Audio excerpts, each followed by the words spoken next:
আগুনে ইব্রাহিম আলাইহিসসালামকে ফেলে দেওয়া হলো। সেই সময়ে ইব্রাহিম আলাইহিসসালাম নমরুদ বাদশাকে 1 ইঞ্চি কথা বলেননি, বাদশা আমাকে ছেড়ে দাও, বাদশা আমাকে ছেড়ে দাও, আমাকে কেন তুমি আগুনে ফেলছো, এই কথাটা নমরুদ বাদশাকে বলার প্রয়োজনই মনে করেননি। ইব্রাহিম আলাইহিসসালাম ডাইরেক্ট আল্লাহকে বলছেন, আল্লাহ হাসবুনাল্লাহ, আল্লাহ তুমি যথেষ্ট, এই বিপদ থেকে রক্ষা করার ক্ষমতা আল্লাহ তোমারই রয়েছে, ওয়া নি'মাল ওয়াকিল, তুমি আল্লাহ উত্তম কর্মবিধায়ক।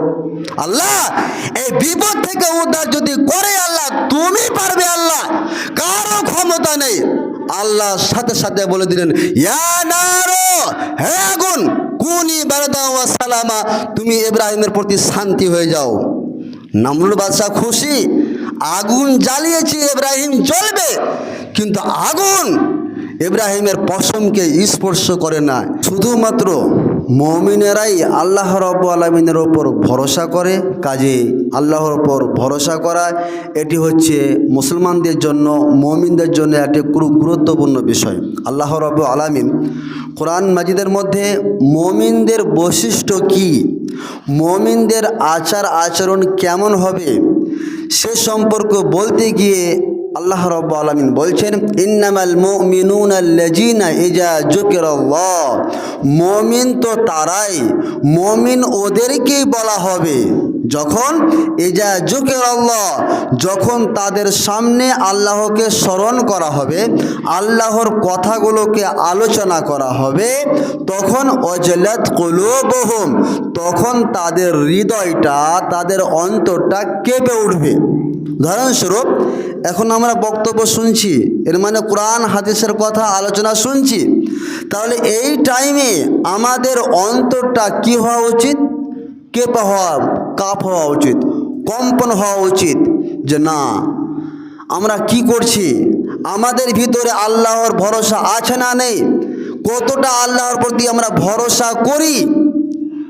তো আল্লাহ রাব্বুল আলামিন বলছেন, মুমিন তো তারাই যখনই তাদের সামনে আল্লাহকে স্মরণ করা হবে, তখনই ওয়াজলাত কুলুবুহুম, তখনই তাদের হৃদয়টা কম্পন হয়ে ওঠে, তাদের হৃদয়টা কেঁপে ওঠে। এবং ওয়াইজা তুলিয়াত আলাইহিম আয়াতুহু, এবং যখন তাদের সামনে কোরআনের আয়াতগুলোকে পাঠ করা হবে, যখন তাদের সামনে কোরআনের আয়াতগুলোকে পরিবেশন করা হবে, তখন জাদাতুহুম ঈমানান, মুমিনদের ঈমান বৃদ্ধি পাবে। মুমিনদের ঈমান কি পাবে? বৃদ্ধি পাবে। উদাহরণস্বরূপ, আপনি আল্লাহর ওপরে আজ থেকে আজ পর্যন্ত কতটা আপনি আল্লাহর প্রতি ভরসা করেছিলেন বা করতেন আল্লাহ ভালো জানে।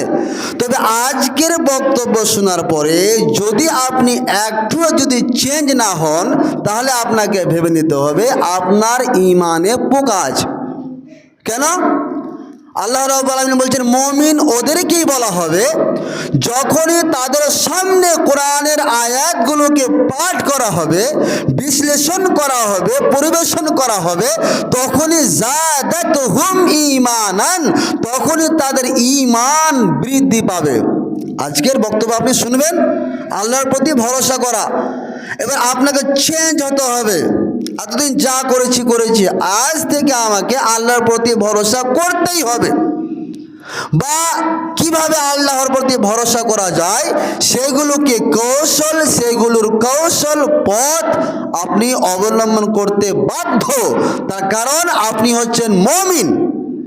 আল্লাহ রাব্বুল আলামিন তারপরে বলছেন, মুমিন ওরাই, মুমিন ওদেরকেই বলা হবে যে সমস্ত মুমিনদের বৈশিষ্ট্য হচ্ছে ওয়া আলা রাব্বিহিম ইয়াতাওয়াক্কালুন, যে কোনো কর্মক্ষেত্রে, যে কোনো বিষয়ে আল্লাহর উপরে ভরসা করবে। যে কোনো বিষয়ে বর্তমান সময়ে SIR হচ্ছে স্পেশাল ইন্টেনসিভ রিভিশন, এটা হচ্ছে। তো SIR এর মাধ্যমে এই অত্যাচারী শাসক এবং নির্বাচন কমিশন মানুষের ওপরে অত্যাচার করছে এবং মানুষের ওপরে বিশেষ করে মুসলমানদের ওপরে কিভাবে অত্যাচার করা যায় সেগুলো কৌশল, সেগুলো মাধ্যম, সেগুলো পন্থা, সেগুলো পথ অত্যাচারী শাসক এবং নির্বাচন কমিশন, ইলেকশন কমিশনার এরা পথগুলোকে বের করছে এবং এতটা এরা নির্যাতন করছে মানুষের উপরে। আজকে আপনি দেখুন 60 বছরের 70 বছরের বয়সী মহিলা, 80 বছরের পুরুষ আজকে দেখেন বোলাকে লাইন দিতে হচ্ছে। কেন? আপনার অন্তরে ভয় কোথায়? আমি যদি আজকে না যাই, সেই হিয়ারিংয়ে যদি আমি উপস্থিত না হই, তাহলে আমাকে ডিভোটার করা হবে এবং আপনি যখন ডিভোটার হয়ে যাবেন তখন আপনার ক্ষতি কোথায়? আপনি আর আগামীতে ভোট দেওয়ার আপনার ক্ষমতা নেই এবং যখনই আপনার মধ্যে যখন ভোট দেওয়ার ক্ষমতা থাকবে না, তখনই আপনি ভারতের নাগরিক নন। ফলে কি হবে? আপনাকে থানা থেকে নোটিশ আসবে, নোটিশ আপনার বাড়িতে পৌঁছে দেবে যে আপনি ভারতের নাগরিক নন। এটা আপনাকে সময় দেবে 3 মাস। তারপরে নির্বাচন কমিশনার আপনার থানাতে চাপ দেবে, ফলে একটা নোটিশ দেবে যে ওর নামে যাও, ওকে ধরে নিয়ে এসো, থানাতে নিয়ে আসা হবে। তারপরে এরা কি করবে? এদের যে এদের প্ল্যানিং হচ্ছে, তারপরে এদেরকে ডিটেনশন ক্যাম্পে ভরে দেওয়া হবে। সাপোজ আপনাকে যদি 1 বছর একটা ডিটেনশন ক্যাম্পে ভরে দেয় এবং সে ঘরগুলো হবে এত সংকীর্ণ, এত ছোট ঘর হবে যে একটা ঘরে ধরলেন 20 জনের জায়গা হবে, সেখানে আপনাকে মোটামুটি আপনার মতন আমার মতন মানুষকে 100 জনকে ভরে দেবে। বলুন সেখানে থাকা সম্ভব? অসম্ভব। এখানে ধরলেন এখন 200 জনের মানুষের জায়গা হবে মসজিদে, সেখানে যদি আপনি 1000 জনকে এখানে ভরে দেন, বাঁচতে পারা যাবে? বেঁচে আপনি থাকবেন না। এর নাম হচ্ছে ডিভোটার। ডিভোটার আপনাকে করে দিলে এতটা আপনার ক্ষতি হবে। ফলে আমি আপনাদেরকে বলি উপদেশমূলক যে আপনি ডিভোটার যাতে করে না হন, যে কোনো কৌশল আপনি অবলম্বন করুন। আপনি আপনার কাগজ রয়েছে সেগুলোকে নথিগুলোকে আপনি জমা করেন এবং যে অফিসারের কাছে আপনি জমা করবেন সে অফিসারের কাছ থেকে আপনি রিসিভ চান। যে কোনো মাধ্যমে রিসিভ লাগবেই, না হলে আপনি মিডিয়া করুন, না হলে আর কিছু করুন। তার কারণ ডিভোটার হয়ে গেলে আপনার জিন্দেগিটা শেষ হয়ে যাবে, আপনার জীবনটা শেষ হয়ে যাবে, আপনাকে একবার ধূলিসাৎ করে দেবে। আপনার ধরনের 50 বিঘা সম্পত্তি রয়েছে, তখন আপনি 1 কাঠারও আপনি সম্পত্তি মালিক নন। কেন?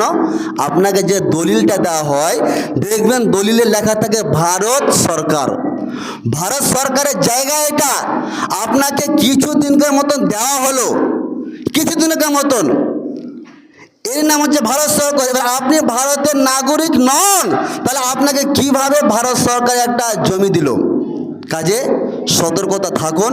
আর একটা কথা হলো যে মুসলমানদেরকে ডিভোটার করার আমার যতটুকু জানা আছে, ইতিহাস পড়ে ক্ষমতা নেই। কেন? মুসলমানেরা বাংলাদেশ থেকে, পাকিস্তান থেকে ভারতে আসেনি, মুসলমানরা এখানেই ছিল।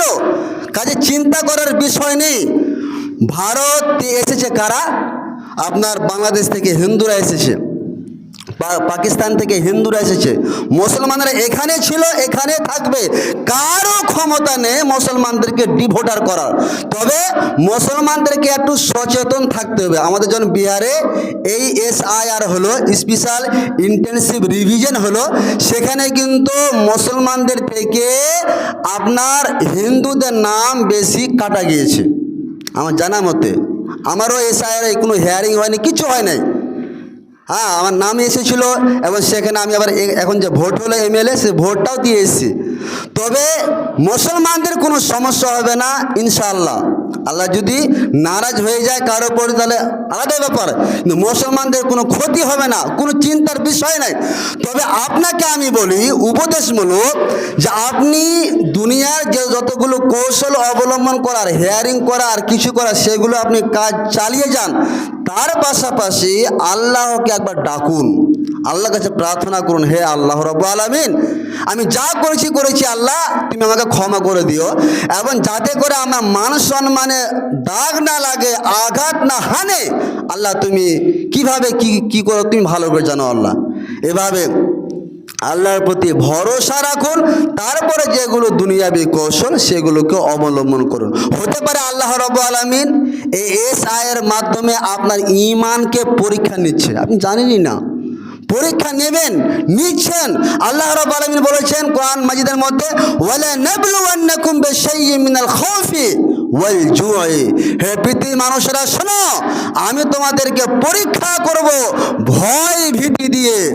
ভয় ভীতি দিয়ে আজকে অত্যাচারী নির্বোধ নির্বাচন কমিশন এবং আপনার অত্যাচারী শাসক আপনাকে এতটা ভয় দেখিয়েছে যে আপনি সকাল থেকে নিয়ে রাত 10টা পর্যন্ত চায়ের দোকানে এখানে ওখানে সব জায়গাতে আপনি শুধু এসআইআর আমার বলাকে নাম এসেছে, নোটিশ এসেছে, সব সময় বলছেন।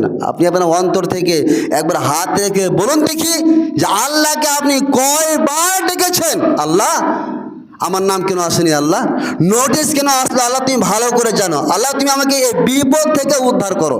একবারও কি বলেছেন আপনি? বলেননি। আপনি আল্লাহর প্রতি ভরসাই করেন না। যতটা আপনার ভরসা আছে বিএলওর উপরে, আল্লাহর প্রতি আপনার ভরসা 1%ও নেই। বলে মহাশয়টা কেমন কথা?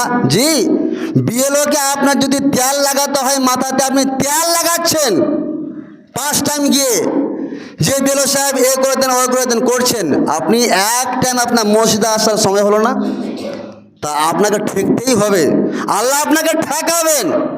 কিছু নয়, ঈমানকে পাকাপোক্ত করুন, আল্লাহর প্রতি ভরসা করুন এবং 5 ওয়াক্তের নামাজ পড়ুন, আর আল্লাহর কাছে চান, আল্লাহ এই যে বিপদ তুমি দিয়েছো আল্লাহ, সে বিপদ থেকে উদ্ধার করো।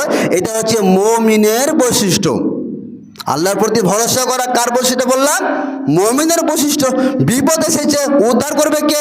আল্লাহ।